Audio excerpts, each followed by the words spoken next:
Morning, everyone. How are we doing today? There we go. Great. Thanks for joining us this morning. We understand that it is 9 a.m. in the morning, and so quite early, but we do appreciate the time that you are here with us to talk about this very amazing topic that is near and dear to all of our hearts. And so, what do you really do when a geopolitical situation just lands at your doorstep? In the middle of the night, you get a phone call. How do you respond to that? That's something that we're really going to talk about today because the work that we did with Brittney really could not have happened did we not have the data, research, and insights really driving what it is that we did. For those who don't know, my name is Laura Waters-Brown. I'm the director at The Collective. Hi, I'm Lindsay Kagawa-Colas, an agent with a hoarse voice. Don't worry, I'm not turning this into a super spreader event. She was out late last night. We'll just let that happen. This is what a red eye will do to you. It's everyone's dream to have an agent who can't really talk, so it's great. Happy to be here. I'm Brittney's agent. I've represented her since she turned pro in 2013. And I'm Calder Hines. I'll be Lindsay's PR representative for today, but I'm part of Wasserman's global communications team. So from the day Brittney was detained, I worked hand in hand with Lindsay on all things press and media relations related around Brittney, her wife Sherelle, and the whole saga. Awesome. We'll get this started. So, and this is meant to be very conversational. We'll open it up for questions at the end, but Lindsay, for those who don't know, give us just a little snapshot of how this came to be from the moment you got the phone call all the way to seeing her back here in the U.S. So this all started at 5 in the morning when we got a call. Many of you may have sort of read some of the coverage, but we want to peek under the hood a little bit with you and talk you through the process of, we get that phone call, Brittney's been detained, we're on text through the day. I'm on the phone with her in the last conversation before she's taken away and actually arrested and has to surrender her phone. And those last moments, it was, we love you, we're here, we will get you home. So we had to do the work. That work was complex. It took a lot of time. It took a lot of people. We are representing a huge group at Wasserman that rallied to support this effort. It was really the best, I think, of our work, and it upheld the promises that we really make to our clients, and that's to them as people, that when they need us the most, we're going to be there. So, it's why I'm there. It's why I'm proud to have teammates that show up when the work is really hard. So the work that we did was, about balancing a huge, huge community of stakeholders. There were a lot of people that cared. There were a lot of people that were invested. It was a matter of, it was sports. It was, hostage diplomacy. It was State Department. It was White House. It was NSC. It was CIA. It was FBI on loan to Spiha. It was the Richardson Center. It was so many people. I got to know a lot of experts on Russia. The White House actually convened a working group for us to be able to run questions through. So at every one of these, we went ahead and highlighted some of the key moments through the detention. It was 10 months of work on this. And as we were going through it, I talk about it sometimes, it was like getting dropped in the middle of a pool and being told, swim to the edge. Your life depends on it. And you have no idea how far away that really is. And that was the work. We just had to keep swimming. But it wasn't a process that we were ready to surrender and be reactive. This was a process that we wanted to be proactive, we wanted to control, and we wanted to use the tools and the people that we had available to make sure that we served our client by doing everything in our power to get her home. And we'll talk a little bit about what made that work important, what made it hard. A lot of it is captured in what the challenges are for women athletes, representing intersectional communities and identities. It's also wrapped up in, if you understand Russian election interference, you know a lot about this case, in fact, because that's in many ways what this was actually about. This was not really about Brittney. This was not really, or her detention. It was not really about, it was definitely not about cannabis. She was a political prisoner who was identified and used as a pawn. And so in knowing that, we had to be extremely careful in calibrating how we worked through this process to be synthesizing information, right? Developing strategies, executing those strategies, and then measuring them along the way. And we needed to make sure that in knowing through US government intelligence and through communications with other experts on Russia, that she was viewed as a political pawn and as a tool that was going to be used in the midterm to be a racial wedge issue. We needed to have that in mind. This was not as simple as marching and advocating. We had to get the White House's attention to ensure that she was a priority, but we also had to ensure that the messaging that we put out was one of unity, because what Russia wanted was to use Brittney to divide. And so we could not give that to them because that made her more valuable. It gave them a reason to keep her. But we also needed to ensure that every effort was being made to use every available resource to get her home. It's a complex problem. Very complex. And as you can see, we put up some of the key dates and some of the dates throughout the entire 10 months of her wrongful detention, so that you can see this was not something that happened overnight. This is something that was ongoing, and throughout the entire time, we're measuring and looking at the variables that we can look at to help us make a better decision.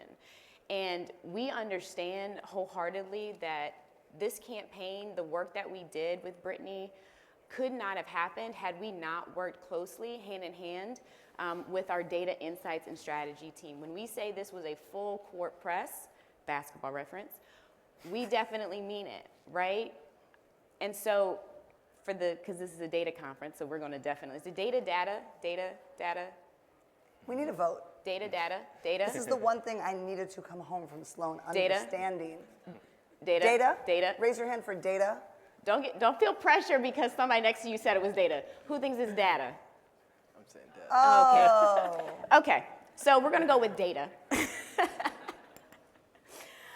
So in our work that we did, we used a number of tools, one of them being our social listening tool, Brandwatch, and some other proprietary tools that allowed us to look at what were people saying. We knew what we felt about Brittney, and we knew what we felt about the situation, and we knew that we wanted to put in the work, but what was everyone else saying?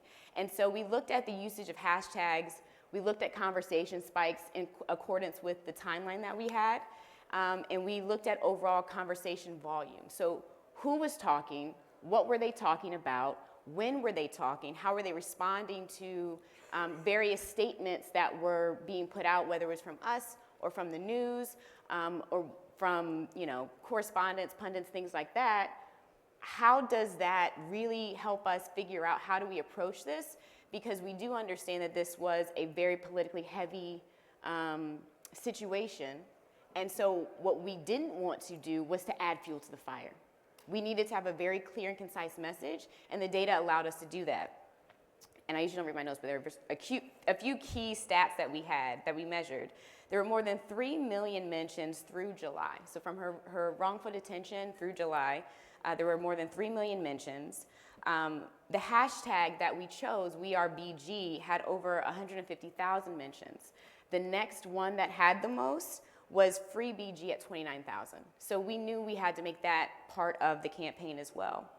And we just saw consistent increases in conversation spikes as we went throughout the timeline, and we paid a lot of attention to that. And so all of that data really helped us talk through kind of the process and our strategy and what we wanted to bring. Our amazing strategy team, Topher, is in the room. Give a wave, Topher. Hey, Topher. Topher was one of the members of the team that helped us put together this strategy. And what we did first was take the data that we had. We created the audience types. Who are we talking to? Who are we targeting? What do they like to do? What is their age group? Who do they listen to? Who do they respond to? How are they engaging on social media? Are they on TikTok? Are they on YouTube? All of those put together helped us to identify 4 different audience types that we then curated the strategy and what is our position. So at the end of the day, our statement was simple. No matter your political party, gender, race, or favorite team, family is family and all families are stronger together, point blank, period. That was it. Once we had our position, we knew where we could take and create our approach. And our approach identified 3 different things. Families are stronger together, We developed a rally cry, let's make waves, right? We knew that we needed to teeter on this space of being very forward with our conversation, but nothing that would be offensive. And so when you think about water, water is one of the most powerful elements on the earth, if not the most powerful element. Aquarius is, you're welcome.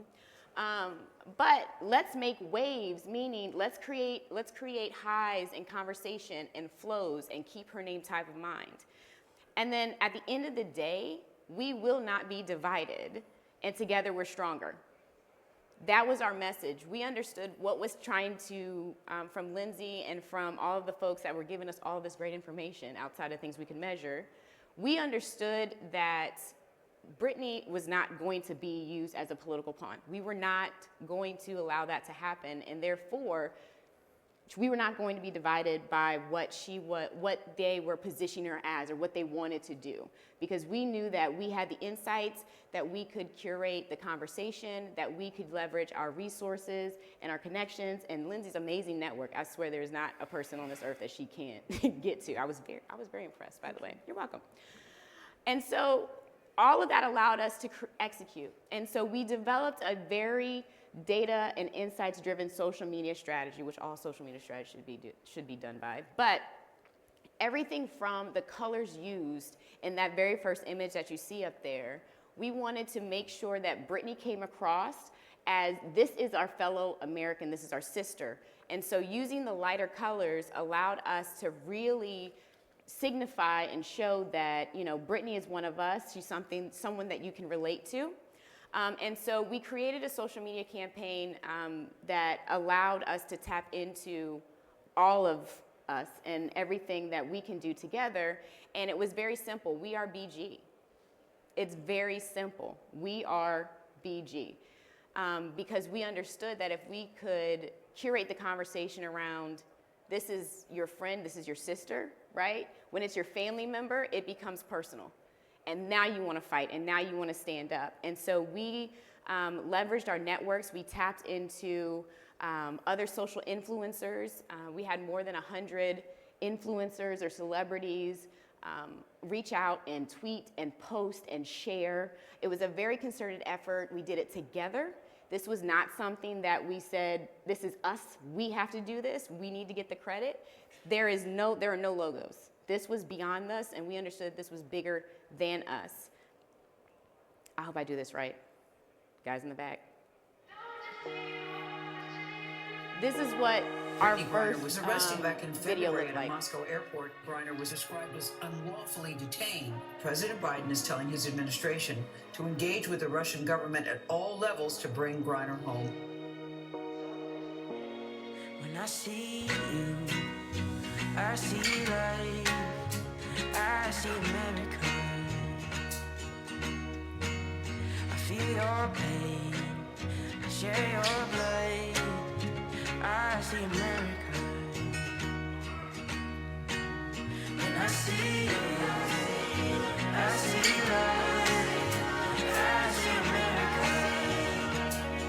I see you, I see life, I see America. I see your, feel your, share your blood, I see America.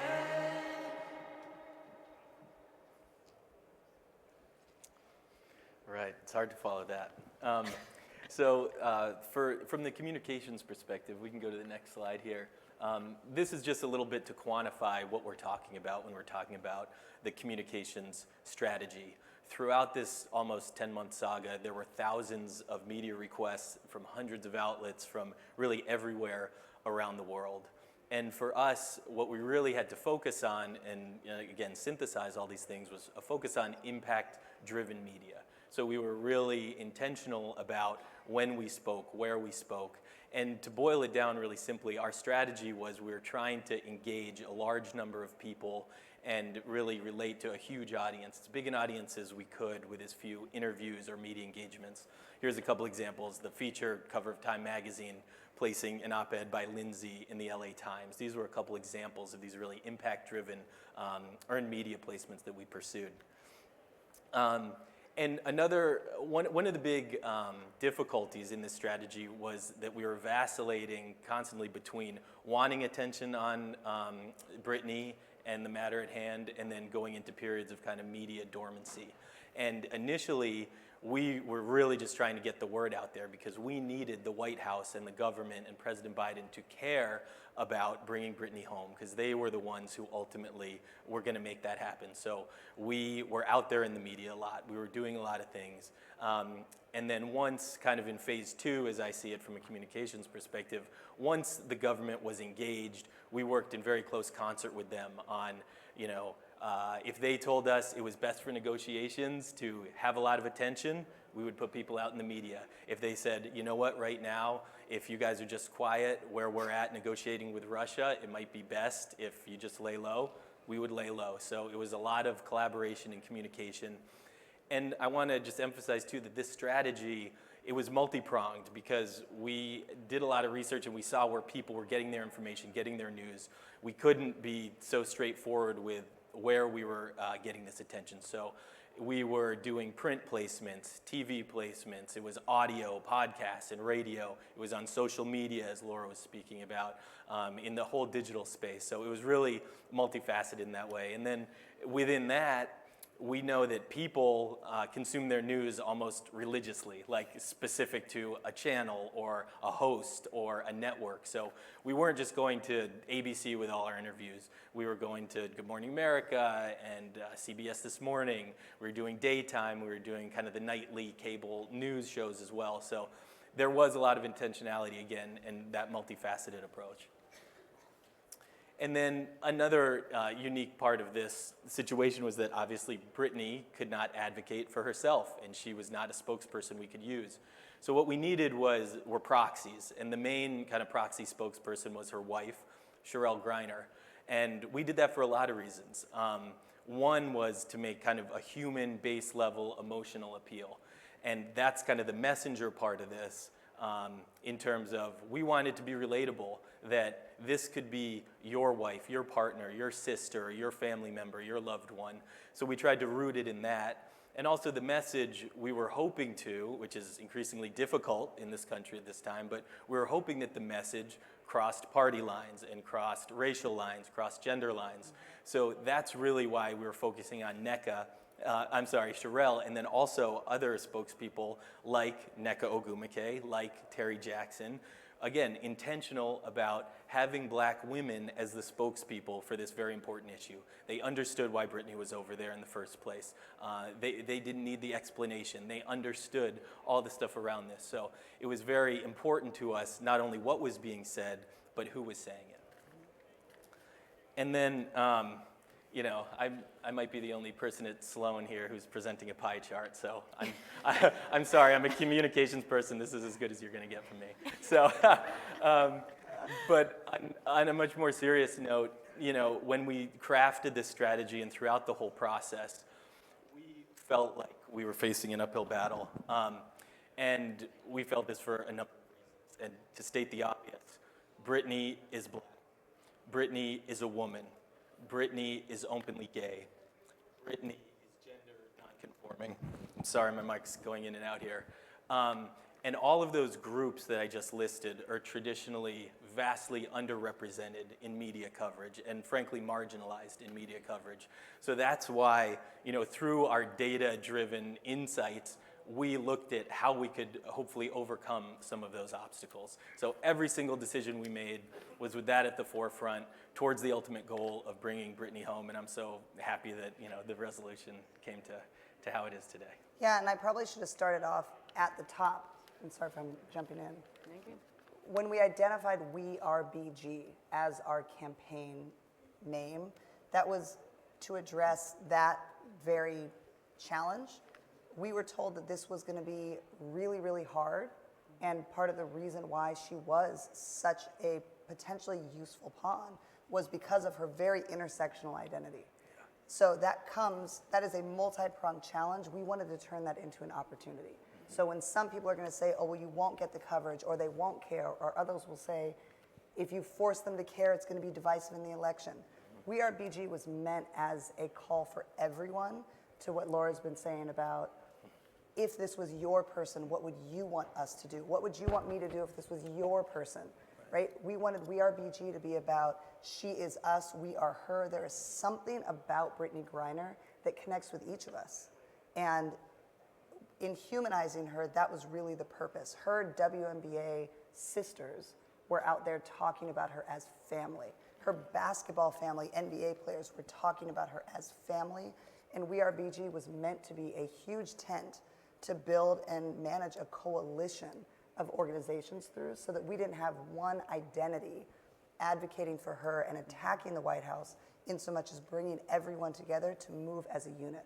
We knew that this coalition had elected this administration. We knew this administration, or this coalition, was important to the administration, but also needed to balance that against what could be used as a divisive issue coming into the midterm. So We Are BG was meant to create that tent, and we operated from within that tent. The other thing, and Calder did such a great job of this with us through the strategy, is it wasn't just who was talking, it was who they were talking to.